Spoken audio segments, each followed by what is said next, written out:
fin du XIXe siècle, on commence à se dire mais comment mettre en œuvre la fraternité, comment instituer définitivement comme un droit des formes de solidarité. C'est vraiment avec tout l'esprit de solidarité qui a accompagné la fin de la Seconde Guerre mondiale que naît l'idée de la protection sociale. La protection sociale, qu'est-ce que c'est? C'est l'idée qu'il faut mettre les travailleurs et les pauvres à l'abri du besoin, c'était l'expression utilisée.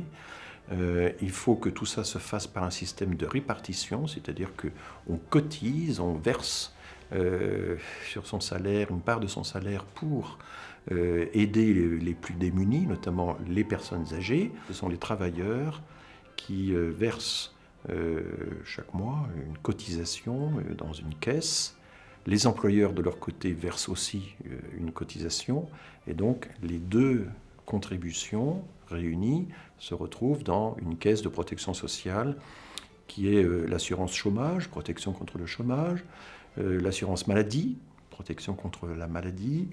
On a ensuite ajouté l'assurance vieillesse, qui permet aux personnes âgées sans ressources, même si elles n'ont pas travaillé, d'avoir quand même un minimum, etc. C'est une solidarité, si vous voulez, qui est institutionnelle, qui passe par les institutions de protection sociale qui sont gouvernées non pas par l'État, mais qui sont gouvernées en commun par les patrons et les syndicats. C'est ça la protection sociale en France.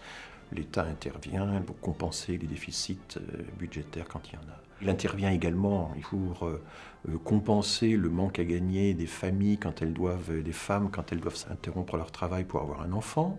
Donc il y a tous les secteurs de la vie sont protégés de cette façon-là. Au XIXe siècle, quand les premiers auteurs commencent à imaginer un système de protection sociale, ça a été jugé complètement utopique, complètement fou. On n'y croyait pas. C'est une conquête.